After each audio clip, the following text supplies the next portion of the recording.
శ్రీదేవి భాగవతము. సూతుడు సౌనకాది మహామునులకు దేవి భాగవతాన్ని ఇలా వివరిస్తున్నాడు.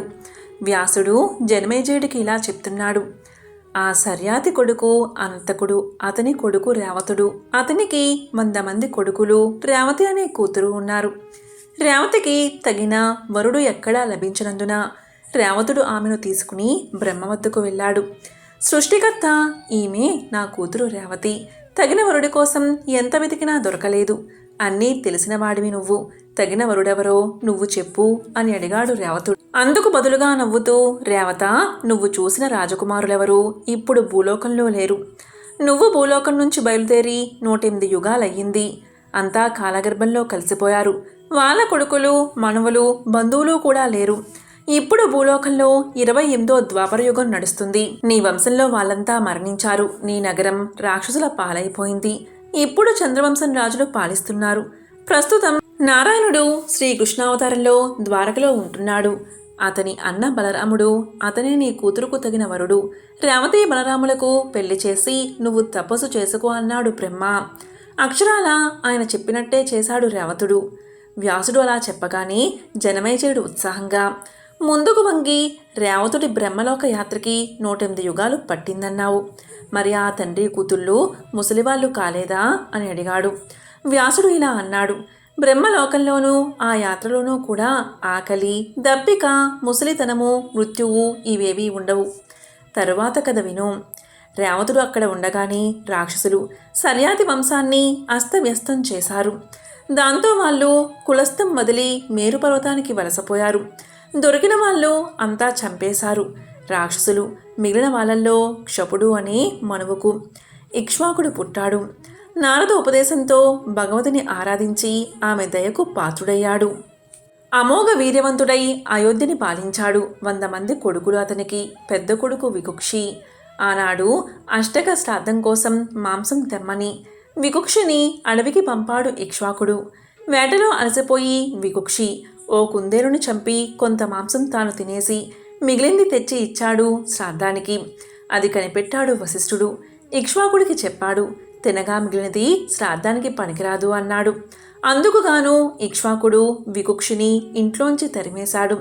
ససాదుడని నిందించబడ్డ ఆ వికుక్షే తండ్రి బ్రతికి ఉన్నంతకాలం అడవుల్లో తిరిగి అతని అనంతరం అయోధ్యకు తానే రాజయ్యాడు. ఆ ససాదుడు అనే కకుత్సుడిని ఇంద్రవాహుడిని పుంజడిని అని కూడా అంటారు. ఎందువల్ల ప్రశ్నించాడు జన్మేజయుడు. ఓసారి రాక్షస పీడితులైన దేవతలు విష్ణువు సలహాతో ససాదుణ్ణి ఆశ్రయించారు. ఇంద్రుడు తనకి వాహనమైతే రాక్షసుల్ని చంపుతాను అన్నాడు ససాదుడు. ఇంద్రుడు ఎద్దుగా మారాడు. దాని మూపురం మీద కూర్చుని రాక్షస పురాలు జయించాడు ససాదుడు. పురాలు గెలవడం వల్ల పురంజయుడు అని, ఇంద్రుడి యొక్క మూగుపై కూర్చోవడం వల్ల ఇంద్రవాహుడు అని, కకుతం మీద కూర్చోవడం వల్ల కకుత్సుడి అనే పేరు పెట్టారు. అతని వంశం కాకుత్సులు అయ్యారు.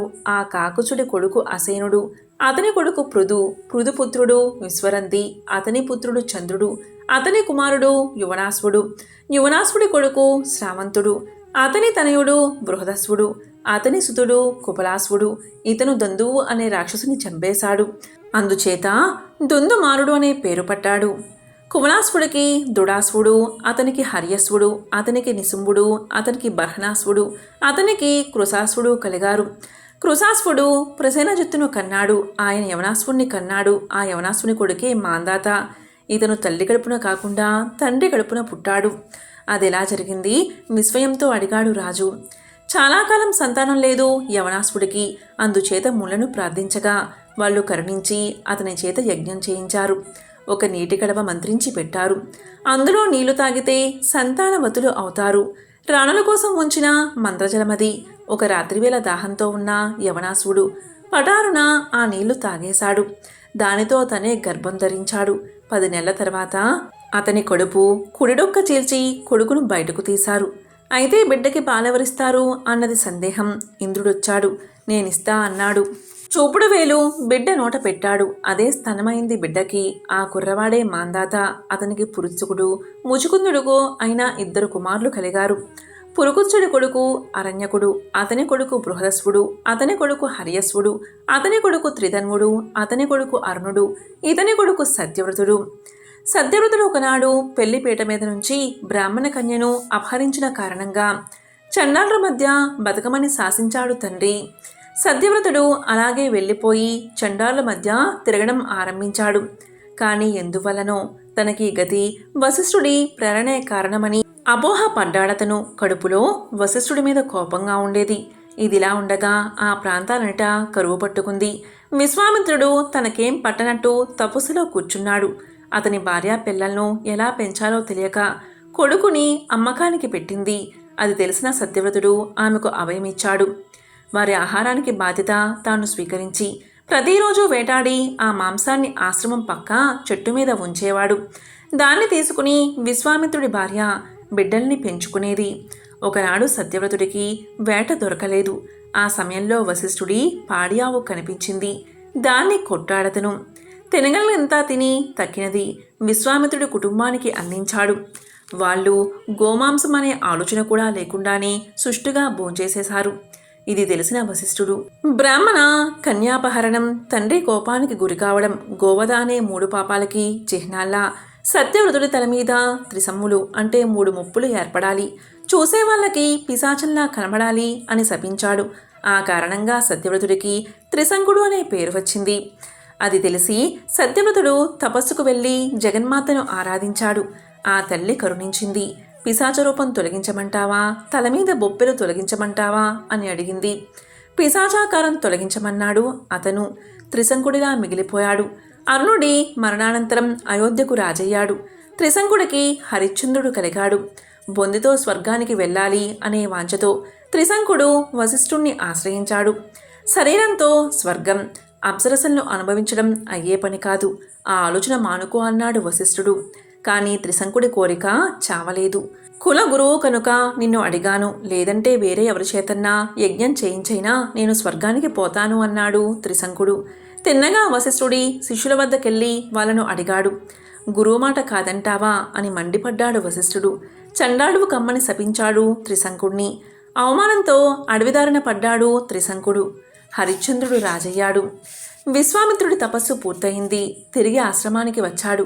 ఒకనాడు భార్యాపిల్లలతో కలిసి కుశలాలు చెప్పుకుంటూ ఇలా అన్నాడు. తపస్సులో ఉన్నా అన్న మాటే కానీ కరువు కాలంలో కందమూలాలు కూడా దొరకలేదు. ఆకలికి తట్టుకోలేకపోయేవాణ్ణి. చివరికి దొంగతనంగా ఓ చండాలుడు ఇంట్లో దూరి అక్కడ ఉన్న మాంసం తిన్నాను నేను. ఆ చండాలుడు చూశాడు. దొంగతనం చేయవద్దన్నాడు.